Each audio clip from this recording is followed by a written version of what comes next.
आज आपण डोक्याच्या केसांपासून ते पायांच्या नखांपर्यंत सगळ्याच आजारांवर रामबाण उपाय असणारे जवसाचे लाडू बनवतोय। याला फ्लॅक्सीड्स म्हणतात, अळशी म्हणतात।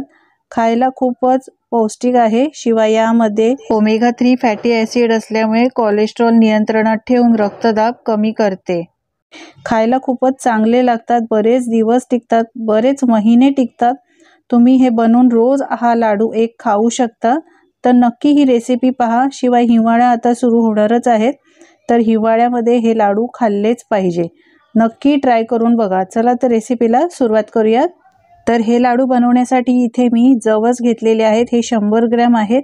भाजलेलेच मी आणले होते, तरी सुद्धा थोडेसे हे नरम पडतात, मॉइश्चर येतं याला, त्यामुळे आपण हे 2 ते 3 मिनिटं भाजून घेणार आहोत। तर कढईमध्ये इथे मी 1 चमचा साजूक तूप घातलंय। या तुपामध्ये हे जवस घालायचे। तूप चांगलं पसरवून घ्यायचं कढईला आणि हे जवस घालायचे। कच्चे जवस सुद्धा मिळतात, तर तुम्ही ते सुद्धा आणू शकता, किंवा हे भाजलेले आणले तर 1-2 मिनिटं फक्त परतून घ्यायचे, म्हणजे यामध्ये जर मॉइश्चर आलं असेल तर ते निघून जातं आणि हे लाडू बरेच दिवस टिकतात। जवसामध्ये भरपूर प्रमाणात ओमेगा 3 फॅटी ॲसिड्स आहे। ते हृदयाचं आरोग्य चांगलं ठेवतं, शिवाय रक्तदाब सुद्धा नियंत्रणात ठेवतं। तुम्हाला जर वजन कमी करायचं असेल तर हे फ्लॅक्सीड्स तुम्ही खाल्लेच पाहिजे। याची 1 चमचा पावडर बनवून ठेवायची आणि रोजच्या जेवणामध्ये तुम्ही ती वापरू शकता। चपाती करताना, भाकरी करताना किंवा भाजीमध्ये 1 चमचा पावडर घालून तुम्ही याचे सेवन करू शकता। शिवाय कॅल्शियमची कमी असेल तर यामध्ये भरपूर प्रमाणात कॅल्शियम असल्यामुळे तुम्ही याचा वापर नक्कीच करू शकता। हा एक लाडू खाल्ल्यामुळे पोट भरल्यासारखं वाटतं आणि भूक लागत नाही। तर तुम्हाला वजन कमी करायचं असेल तर याचं सेवन नक्कीच करा। डायबिटीजसाठी सुद्धा खूपच फायदेशीर आहे। आपण हे लाडू बनवण्यासाठी अजिबात गूळ किंवा साखरेचा वापर केलेला नाही, त्यामुळे जर डायबिटीज असेल तर तुम्ही हे लाडू बिनधास्त खाऊ शकता। जवसाचं बी त्वचेसाठी आणि केसांसाठी सुद्धा खूप फायदेशीर आहे। यामध्ये असलेले ओमेगा 3 फॅटी ॲसिड्स त्वचेला ओलसरपणा ठेवतात आणि केस कोरडे होण्याचे टाळतात, म्हणजेच केसाला जर कोरडेपणा असेल तर तो कमी होतो। शिवाय त्वचा चमकदार आणि निरोगी राहते। जवस खाल्ल्यामुळे केस गळणे थांबतात आणि त्यामुळे केसांची वाढ चांगली होते। अपचनाचा त्रास होत असेल, कॉन्स्टिपेशन असेल तर 1 चमचा जवस रोजच्या आहारामध्ये घेतलाच पाहिजे। जवस आधीच भाजलेले होते, त्यामुळे मी 2 मिनिटं फक्त भाजून घेतलेत। स्लो फ्लेमवर भाजून घ्यायचे। चांगला याचा चटचट आवाज यायला लागतो, याचा अर्थ हे चांगले भाजले गेलेले आहेत। आता या भाजलेल्या जवसाच्या बिया वेगळ्या काढून घेऊया आणि पूर्णपणे थंड करून घेऊया। आता याच कढईमध्ये मी 100 ग्रॅम शेंगदाणे घेतलेले आहेत। शेंगदाणे सुद्धा चांगले चटचट आवाज येईपर्यंत आणि याला चांगला सुगंध येईपर्यंत, कच्चेपणा जाईपर्यंत भाजून घ्यायचे आहेत। स्लो फ्लेमवरच आपल्याला सगळे पदार्थ भाजून घ्यायचे। शेंगदाणे सुद्धा हृदयासाठी आणि वजन कमी करण्यासाठी खूपच फायदेशीर आहे। शिवाय रक्तातील साखर सुद्धा कमी करते आणि शरीरावर असलेली सूज सुद्धा कमी करते। यासाठी शेंगदाण्याचा वापर सुद्धा केलाच पाहिजे। 2-3 मिनिटं शेंगदाणे छान मी खरपूस खमंग भाजून घेतलेत। आता शेंगदाणे सुद्धा काढून घेऊया आणि हे सुद्धा पूर्णपणे थंड करून घेऊया। आता यानंतर याच कढईमध्ये मी इथे किसलेलं खोबरं घेतलंय। अर्धी वाटी 50 ग्रॅम किसलेलं सुकं खोबरं घेतलंय। खोबरं सुद्धा अगदी 1 मिनिटभर भाजून घ्यायचं, याला जास्त भाजायची गरज नाही। गॅसची फ्लेम एकदम लो ठेवलेली आहे आणि लो फ्लेमवरच आपल्याला हे भाजून घ्यायचं आहे। खोबऱ्याचा रंग हळूहळू सोनेरी रंग व्हायला लागलाय, मस्त असा सुगंध यायला लागलाय। खोबरं सुद्धा भाजून झालंय। आता हे सुद्धा काढून घेऊया। आता याच कढईमध्ये मी इथे 1 चमचा साजूक तूप घालते। खूप कमी तुपाचा वापर करून आपण हे लाडू बनवतोय। तूप घातल्यानंतर आता इथे आपण काही सुकामेवा घालणार आहोत आणि तो या तुपामध्ये भाजून घेणार आहोत। इथे मी 100 ग्रॅम काजू, 100 ग्रॅम बदाम घेतलेले आहेत। तुम्ही तुमच्या आवडीप्रमाणे घेऊ शकता। 50 ग्रॅम मी इथे अक्रोड घेतलेत। यामधले काही पदार्थ तुमच्याकडे नसतील तर ते तुम्ही स्किप करू शकता।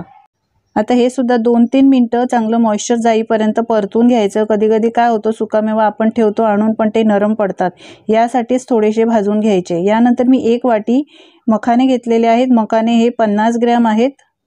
यानंतर 25 ग्रॅम मनुके घेतलेत। मनुके म्हणजे याला किशमिश सुद्धा म्हणतात। सगळं साहित्य आपल्याला 2-3 मिनिटं छान परतून घ्यायचं आहे। स्लो फ्लेमवर सगळं साहित्य परतून घ्यायचं। तुम्ही पाहू शकता याचा रंग हळूहळू बदललाय। सगळं साहित्य आपलं भाजून झालेलं आहे। आता यामधले किशमिश आहेत ते मी वेगळे बाजूला काढून ठेवणार आहे। तुम्हाला पाहिजे तर तुम्ही ते वेगळे सुद्धा भाजू शकता। सगळं साहित्य बाजूला काढून ठेवायचं आणि पूर्णपणे थंड करून ठेवायचं।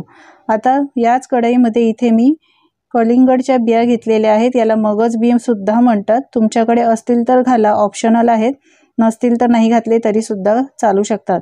तुमच्याकडे पंपकिन सीड्स म्हणजे भोपळ्याच्या बिया असतील त्या घातल्या तरी सुद्धा चालतील। 1-2 मिनिटं फक्त परतून घ्यायचं। यानंतर 1 चमचा मी इथे खसखस घातली आहे। खसखस घालून सुद्धा 1-2 मिनिटं छान परतून घ्यायचं आहे। खसखस सुद्धा खूपच शरीराला फायदेशीर आहे, तर नक्की याचा वापर करा। तुम्हाला पाहिजे तर इथे तुम्ही 2 चमचे खसखस घालू शकता। दोन्ही साहित्य भाजून घ्यायचं आणि वेगळं काढून घ्यायचं। तर हे बघा मी भाजून घेतलं आणि वेगळं काढून घेते। यानंतर इथे बघा हे फ्लॅक्स सीड्स म्हणजे जवस एका बाउलमध्ये काढून घेतले होते, पूर्णपणे थंड करून घेतले। तुम्ही पाहू शकता याचा रंग पाहू शकता, भाजल्यानंतर थोडासा रंग वेगळा होतो। आता हे पहा सुकामेवा आपण भाजून ठेवला होता, शेंगदाणे, सुकं खोबरं, काजू, बदाम, मखाने हे सुद्धा पूर्णपणे थंड करून घेतलेले आहेत। यामधले फक्त मी मनुके म्हणजे किशमिश वेगळे काढून ठेवले। मिक्सरचं भांडं घेतलंय। मिक्सरचं भांडं घेताना कोरडंच घ्यायचं। यामध्ये जवस घालायचे जे आपण भाजून ठेवले होते आणि झाकण लावायचं आणि याची जाडसर पावडर करून घ्यायची।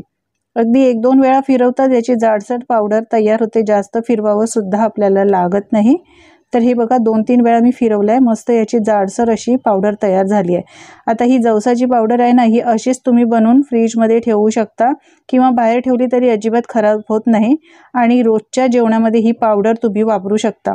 चपातीचं पीठ मळताना त्यामध्ये किंवा भाकरी बनवताना भाजीमध्ये तुम्ही 1 चमचा हा घालू शकता। यामुळे शरीराला भरपूर फायदे मिळतात।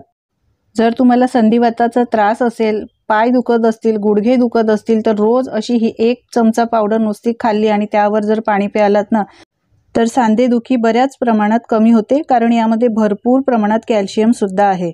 आता ही पावडर आपण काढून घेतली आहे। याच मिक्सरच्या भांड्यामध्ये सुकं खोबरं, शेंगदाणा आणि सुकामेवा जे भाजलं होतं ते घालायचं आहे। मी इथे किशमिश बाजूला काढून ठेवले, ते नाही घातलेत। झाकण लावून आपल्याला पल्स मोडवर 1-2 वेळा फिरवून घ्यायचं। एकदम बारीक पावडर करायची नाही। हे बघा अशी जाडसर पावडर केली आहे। आता ही फ्लॅक्स सीड्सची म्हणजे जवसाची पावडर ज्या भांड्यात आहे त्या भांड्यातच ही पावडर सुद्धा काढायची आहे। मंडळी, तुम्हाला जर माझी रेसिपी आवडत असेल तर प्लीज एक लाईक करायला अजिबात विसरू नका आणि तुम्ही कोणत्या गावातून कोणत्या शहरातून हा माझा रेसिपी व्हिडिओ पाहता हे सुद्धा कमेंट करून नक्की सांगा, म्हणजे मी तुमचे आभार मानू शकेन आणि मलाही कळेल ही रेसिपी माझी कुठून पाहिली जाते। आता हे लाडू जर तुम्ही थंडीमध्ये खाणार असाल तर पाव चमचा इथे मी सुंठ पावडर घातली आणि पाव चमचा काळी मिरी पावडर घातली आहे। याचा वापर नक्कीच करा। हे लाडू आहेत ते थोडेसे गरम असतात। अळशी फ्लॅक्स सीड्स गरमच आहे, त्यामुळे हे लाडू थंडीतच जास्त खाल्ले जातात। यानंतर मी खसखस भाजून ठेवली होती आणि कलिंगडच्या बिया ज्या भाजून ठेवल्या होत्या त्या घातलेल्या आहेत। त्या वेगळ्या मी काढून ठेवलेल्या होत्या, त्या सुद्धा यामध्ये घालायच्या। यानंतर इथे मी 2 चमचे खारीक पावडर घातलेली आहे। ऑप्शनल आहे, असेल तर घाला, नाही घातली तरी सुद्धा चालेल। किशमिश म्हणजेच मनुके वेगळे काढून ठेवले होते ते सुद्धा घातले। असे वेगळे घातल्यामुळे तोंडात आल्यावर छान लागतात। 1 चमचा वेलची पावडर घातली आहे। खारीक पावडर तुमच्याकडे जर नसेल तर खारीक आणून गरम करायचे आणि त्यानंतर मिक्सरमध्ये बारीक करून घ्यायचे। आता सगळं साहित्य व्यवस्थित मिक्स करून घ्यायचं आहे। आपण जेवढे पदार्थ या लाडवासाठी वापरले सगळे पदार्थ खूपच पौष्टिक आहे, त्यामुळे तुम्ही थंडीत या लाडवाचा नक्की वापर करा। सगळे जिन्नस हाताने व्यवस्थित असे मिक्स केल्यामुळे चांगले लागले जातात। सगळं व्यवस्थित मिक्स करून झालेलं आहे। आपण आता गुळाचा किंवा साखरेचा अजिबात वापर करणार नाही आहोत। यासाठी इथे मी कढई गरम करायला ठेवली आहे। 1 चमचा साजूक तूप घातलाय। यानंतर इथे मी पाव किलो खजूर घेतलेले आहेत। खजूर मधल्या बिया काढून टाकल्या आणि त्यानंतर घेतलेल्या आहेत।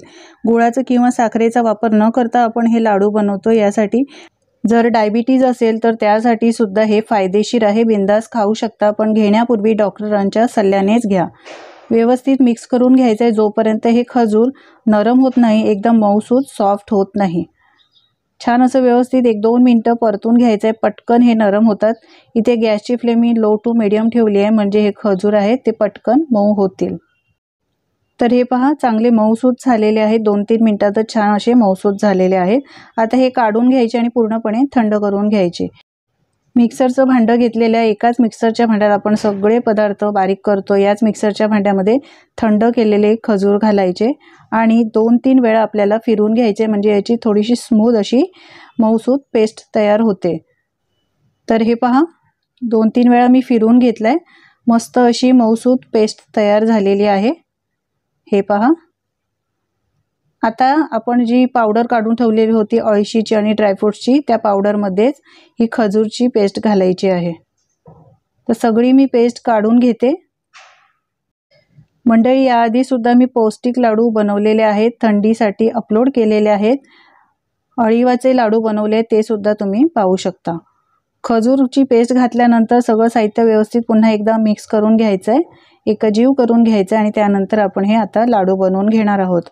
तर इथे कोणताही पाक न करता आपण हे लाडू बनवतोय, शिवाय साखरेचा किंवा गुळाचा वापर न करता हे लाडू बनवतोय। तुम्हाला जर हे लाडू बनवताना काही समस्या येत असेल, म्हणजे लाडू वळले जात नसतील, तर इथे तुम्ही 2-3 चमचे तुपाचा वापर करू शकता। तूप गरम करायचं थोडंसं हलकं आणि त्यानंतर यामध्ये घालून मिक्स करून अशा पद्धतीने हे लाडू वळून घ्यायचे।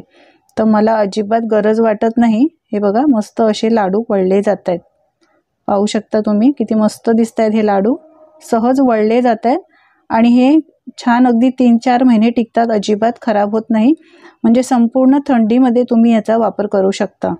एकदा बनवा आणि 2-3 महिने खा। अजून एक लाडू मी तुम्हाला बनवून दाखवते। हे बघा, सहज वळला जातोय। तुम्हाला जर असं वाटलं की हे वळले जात नाही, तर गरम करून तूप घाला। दुसरा देखील लाडू आपला बनवून झालाय। याच पद्धतीने बाकीचे सगळे लाडू बनवून घ्यायचे आहे की नाही, साधी सोपी पद्धत, शिवाय हे लाडू खूपच पौष्टिक सुद्धा आहेत। तर सगळे लाडू मी हे बघा बनवून घेतलेले आहेत। दिसायला खूप सुरेख दिसत आहेत, पटकन बनत आहेत, खूपच पौष्टिक पदार्थाचा वापर आपण यामध्ये केलेला आहे।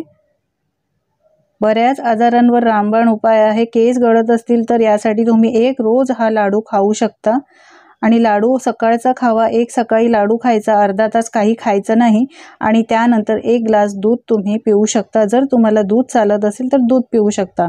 लहान मुलांना देताना हे मीडियम साईजचे मी बनवलेले आहेत। लहान मुलांना देताना याचा अर्धा लाडू तुम्ही देऊ शकता, कारण हे लाडू आहेत ते गरम आहेत। यासाठी लहान मुलांना देताना अर्धा लाडू द्या किंवा त्यांना लहान लहान आकारामध्ये लाडू बनवून द्या। खूपच असे पौष्टिक असे लाडू आहेत, नक्की ट्राय करा। मी हळीवाचे लाडू सुद्धा बनवले, ते सुद्धा नक्की बनवून बघा। माझी खात्री आहे तुम्हाला आजची रेसिपी नक्कीच आवडली असेल। जराही आवडली असेल तर लाईक करा, शेअर करा। हे लाडू बनवून बघितल्यानंतर तुमचे अनुभव माझ्यासोबत शेअर करायला अजिबात विसरू नका। चॅनलवर नवीन असाल तर चॅनलला सबस्क्राईब करा। चला तर पुन्हा भेटूया अशाच वेगवेगळ्या रेसिपीसोबत। धन्यवाद।